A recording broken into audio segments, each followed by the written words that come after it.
One dusty fish market stall. No factory, no patents, no technology. This man, a 28-year-old selling dried fish in an occupied country, built an empire whose revenue is now measured against a double-digit share of South Korea's entire economy. Samsung. You know the smartphone in your pocket. You know the bright television on your wall. But you do not know the full story. Because Samsung did not begin as a technology company. It began as a survival calculation. A young merchant in Daegu looked at groceries, freight routes, war pressure, currency, weather, and hunger. Then understood something that would define Samsung for the next century. In a fragile country, the company that controls what people need to survive becomes almost impossible to remove. First, it was noodles, then sugar, then wool, then televisions, then semiconductors, then ships, hospitals, insurance, apartments, and the memory chips running through the nervous system of modern life.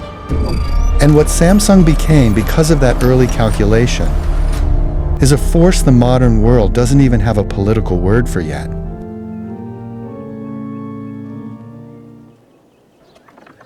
Look at the pavement. Korea in 1938 is not a global technology hub. It is a colonized peninsula. The Japanese military administration owns the railroads, controls the banks, dictates the laws, and has systematically suppressed the native language. If you are a native Korean entrepreneur, you do not build a consumer brand. You operate in the dirt, under the constant surveillance of colonial police. In the market square of Daegu, Lee Byung-chul looks at the daily survival of the population. He sees dried mackerel. He sees domestically milled noodles.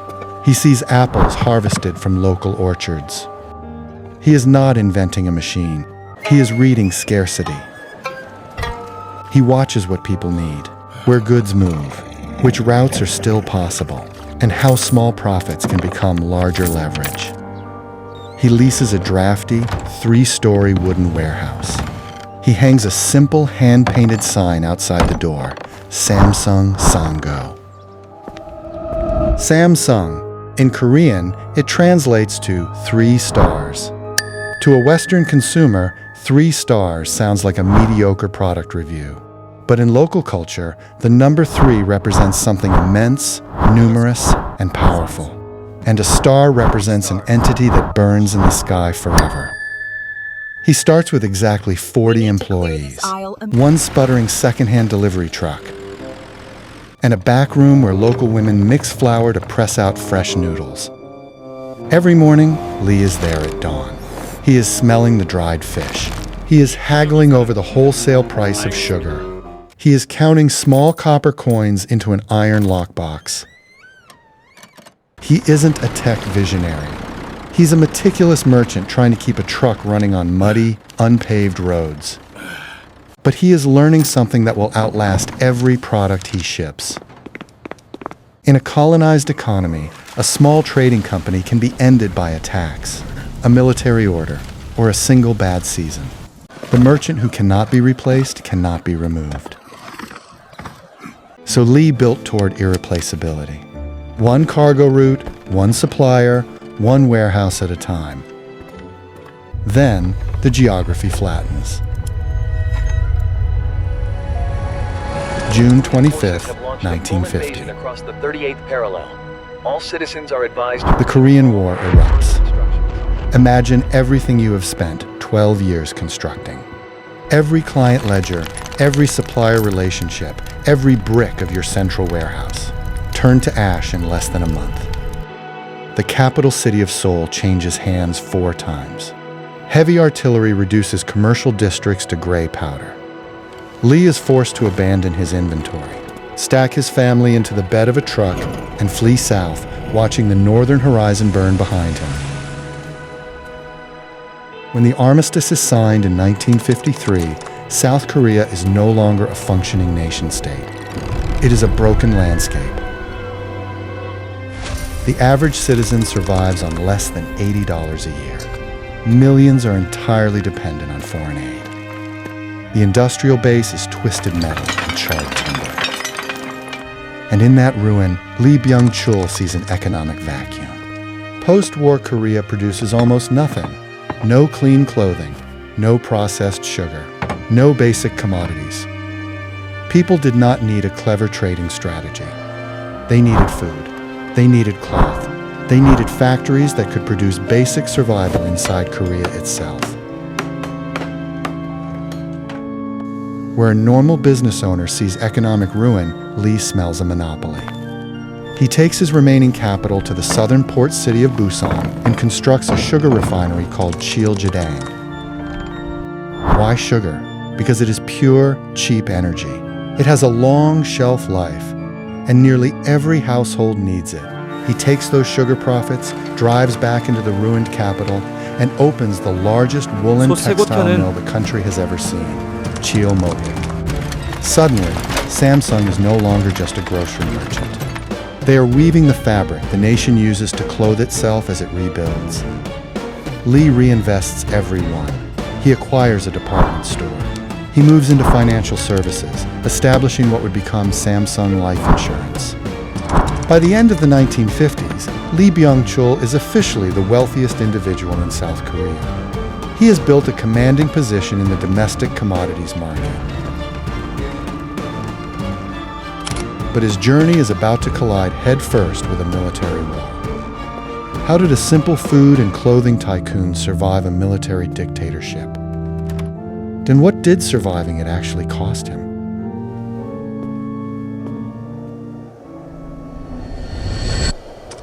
May 16th, 1961.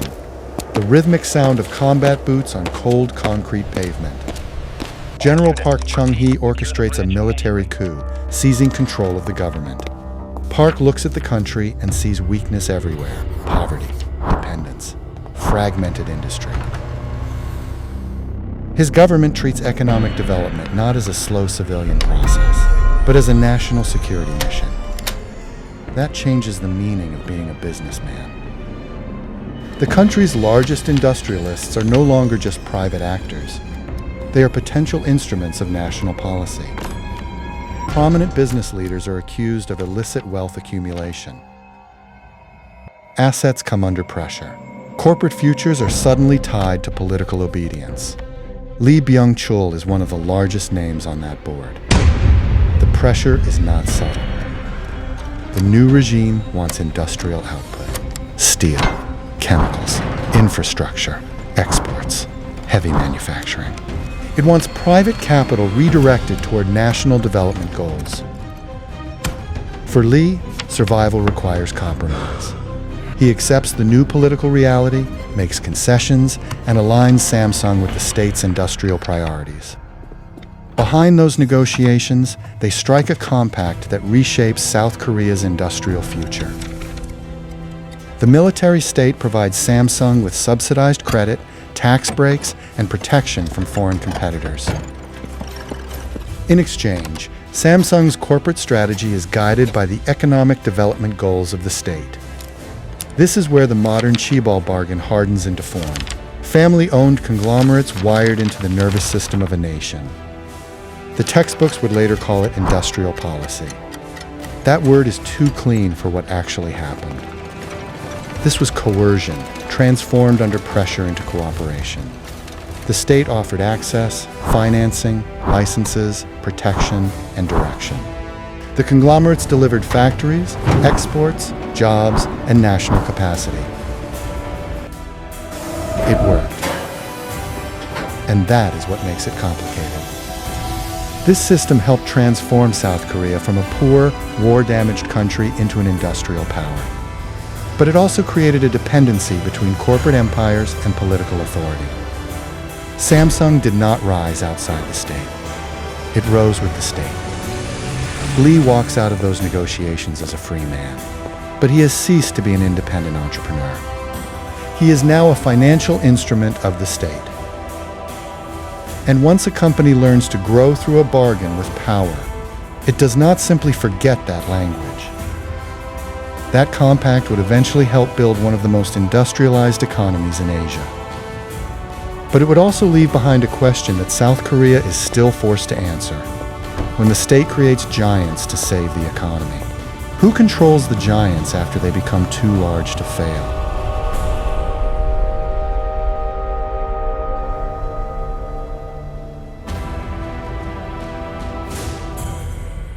(1968), a boardroom in Seoul. The state wanted South Korea inside the global electronics market. Lee Byung-chul looks at his executive vice presidents. None of them want to make that leap. Samsung manufactures woolen suits, refined sugar, and insurance policies. They do not possess a single engineer who understands circuitry, electrical currents, or motherboards. But under the Chaebol Compact, you do not ignore the state's industrial priorities.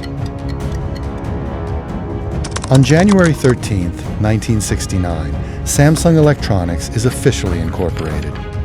Their entry point into technology is modest. Their first consumer unit is the Model P3202, a small, 12-inch black and white television.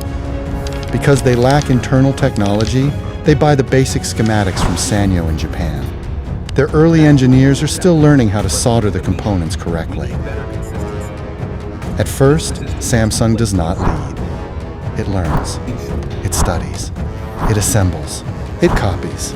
It repeats processes until repetition becomes competence.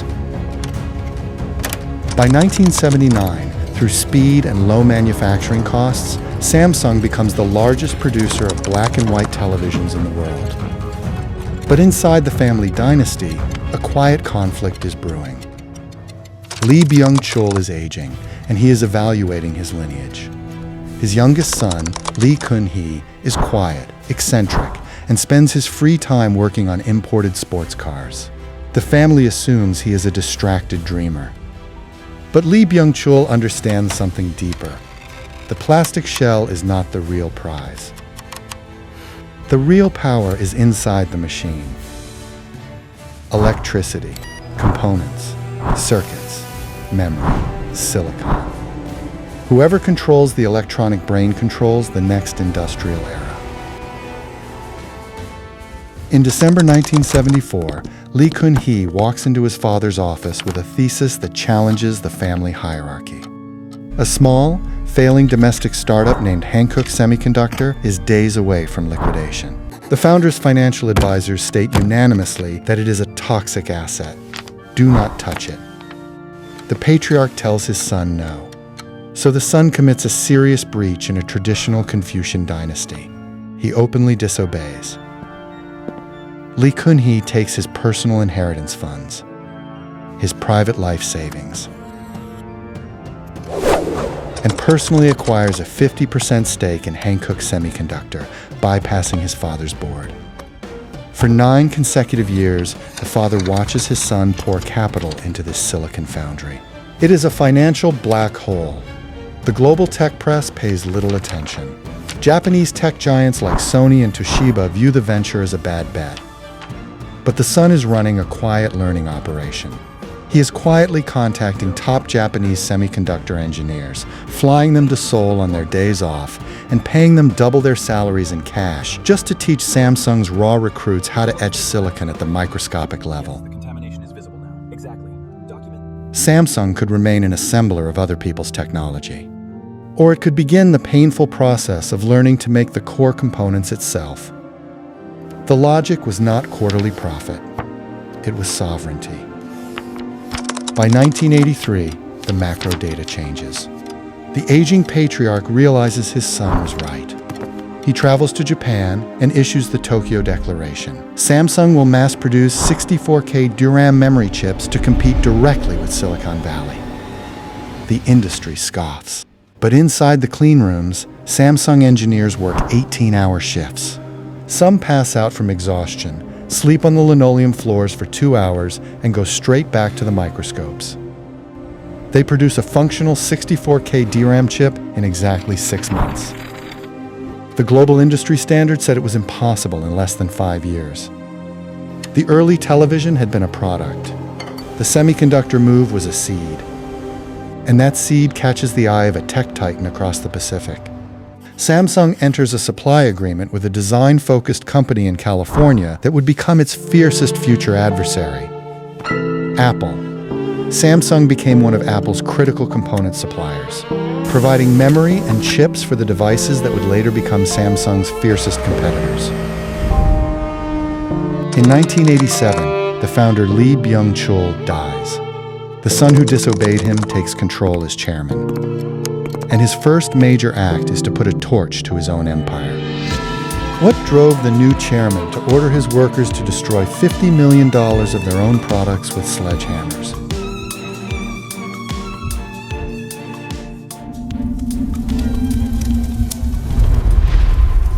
June 1993, the Kempinski Hotel in Frankfurt, Germany. Chairman Lee Kun-hee has been in power for 6 years. The corporation is profitable, but he is uneasy. He travels anonymously to retail stores in America and Europe, and he finds Samsung electronics stacked carelessly in the discount bargain bins, covered in dust. Global consumers view Samsung as a third-rate clone, a cheap knockoff you buy only if you cannot afford a Sony. He hires an internal investigative film crew to audit his own manufacturing plants back home. When he sits down in his Frankfurt hotel suite to watch the footage, his chest tightens. The tape exposes a culture of shortcuts. It documents line workers at a washing machine plant discovering that a batch of plastic housings has warped and won't fit the metal chassis. Instead of shutting down the production line, the workers take out pocket knives, shave down the plastic parts until they click, and ship the defective machines to consumers anyway. Lee Kun-hee realizes the company is building an empire on a foundation of sand. He books, flights, and brings 350 of his top executives, managing directors, and plant managers to Frankfurt. He locks them in a hotel ballroom for 3 days of evaluation. He forces them to watch the pocket knife footage on loop over and over again. He berates his leadership team for hours, turning a management meeting into a corporate trial. On the third day, he delivers his defining mandate. Change everything, except your wife and children. If we continue to prioritize high-volume garbage over quality, we will face corporate extinction. The executives bow deeply, take notes, and return to Seoul. But 350 executives bowing deeply does not change what happens on the factory floor the following Monday morning. In early 1995, the mobile division launches its first cellular phone, the AnyCall. It is a disaster. The defect rate approaches 14%. The plastics crack, the software freezes, and the calls drop constantly in front of clients. When Lee Kun-hee discovers the data, he decides that a corporate memo will not suffice. He designs a public lesson.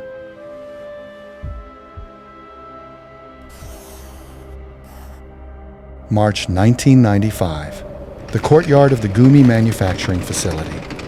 2,000 factory employees are ordered to assemble in a circle in the freezing winter air. Stacked in a pile in the center of the concrete courtyard are 150,000 individual cellular phones, fax machines, and walkie-talkies. $50 million of unsold inventory. A banner is unfurled across the factory wall. Quality is my pride. Selected factory managers are handed sledgehammers. The chairman gives the command. The hammers swing down. The sound of shattering LCD glass, snapping copper wire, and crushing plastic echoes through the valley. Lee did not design a punishment. He designed a memory. 2,000 people watching their own work turn to smoke. That is not a memo. That is not a meeting. That is something you explain to your children. Samsung was not recalibrating its defect rate. It was recalibrating its character. Then, under the direction of the chairman, managers step forward, pour cans of gasoline over the debris pile, and ignite it with an open flame. The fire rages for hours. 2,000 employees stand in silence, many of them weeping as they watch their work burn to ash. The Bonfire turned quality into a matter of survival. The defect rate reportedly collapses. More importantly, the fear changes direction. Workers are no longer afraid of slowing the line. They are afraid of shipping shame. Within a decade, the Anycall line dominates the domestic market. Samsung becomes a premium name in global electronics. They are no longer copying the West. They are out-engineering them. But what happens when this disciplined, state-backed engine grows so large that it outgrows the laws of the country that created it?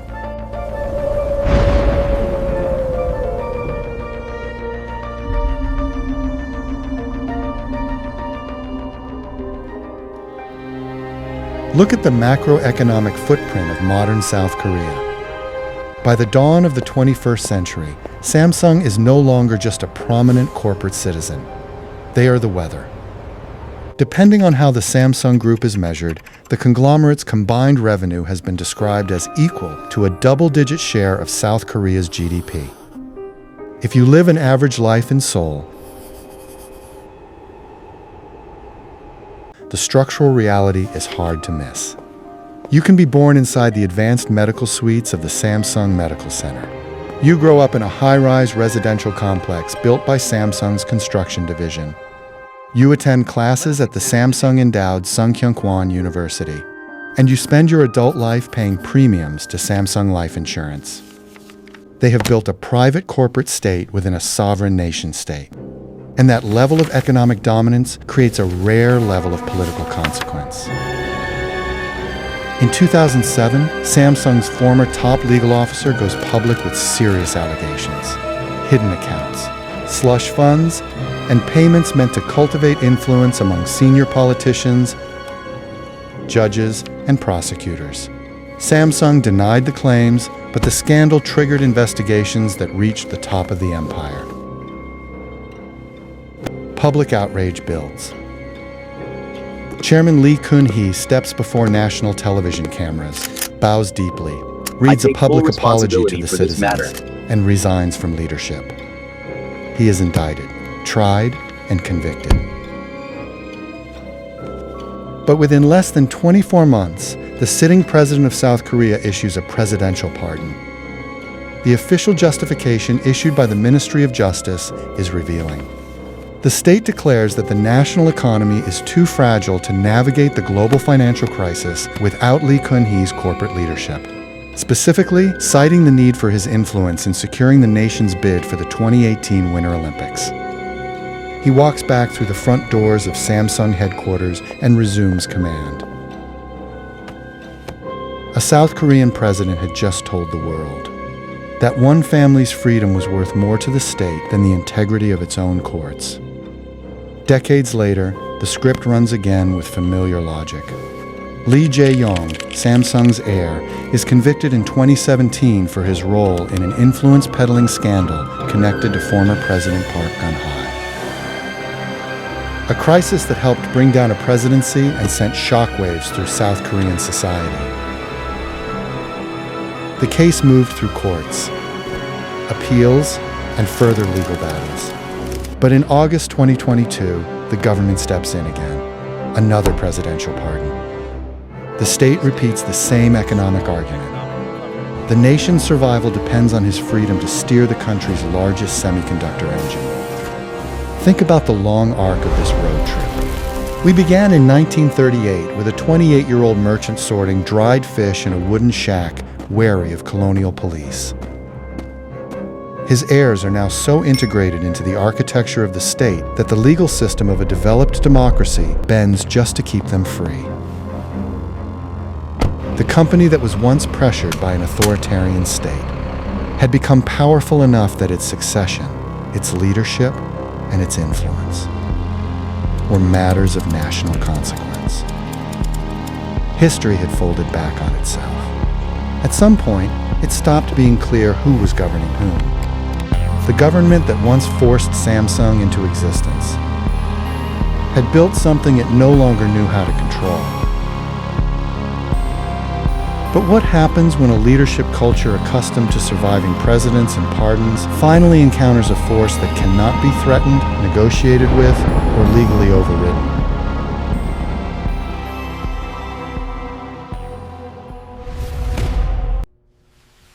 There is one authority that presidential pardons cannot override: the laws of the physical universe.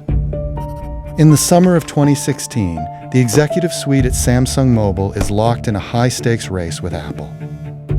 Internal intelligence suggests the upcoming iPhone 7 will be an incremental update with few major design changes. The command is handed down: build the Galaxy Note 7, pack it with a larger battery, design a thin, curved glass chassis, integrate a stylus, make it water-resistant, and rush the production line to beat Apple to market by a month.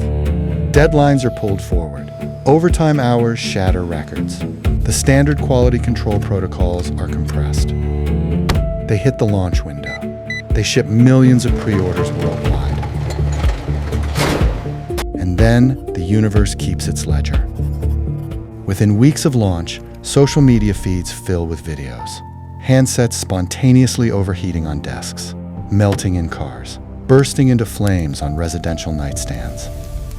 The Federal Aviation Administration issues a federal ban to the device declared a hazardous item prohibited on all commercial aircraft. Samsung issues a replacement batch. The replacement phones catch fire too. They have no choice but to execute a global product recall and cancel the entire line. The disaster is estimated to cost Samsung more than $5 billion in profit impact, recall expenses, and lost sales. The engineering autopsy eventually identifies the design problem. Inside the thin, curved body of the phone, the lithium-ion battery pouch had been crammed into a space with too little clearance for thermal expansion. As lithium-ion batteries charge and discharge, they undergo physical expansion. That is basic chemistry. But inside the Note 7, the battery had too little room to expand. The internal walls of the phone squeezed the corners of the battery cells, causing the internal electrodes to bend, contact each other, short circuit, and trigger thermal runaway. Samsung had spent decades learning to navigate every human institution that came for it. But a lithium-ion battery is not a human institution. You can negotiate with officials. You can manage a press conference. You cannot negotiate with a lithium-ion battery. The irony is hard to miss. Remember the Gumi bonfire of 1995? Chairman Lee Kun-hee had burned $50 million of inventory to teach his company that quality had to be treated as law. But 20 years later, the corporate race to beat Apple caused them to forget their own Genesis story. They had managed to survive economic crises, outlast political scandals, and absorb global setbacks. But they could not bribe a lithium-ion battery pouch. The laws of thermodynamics do not negotiate with the heirs of a chaebol.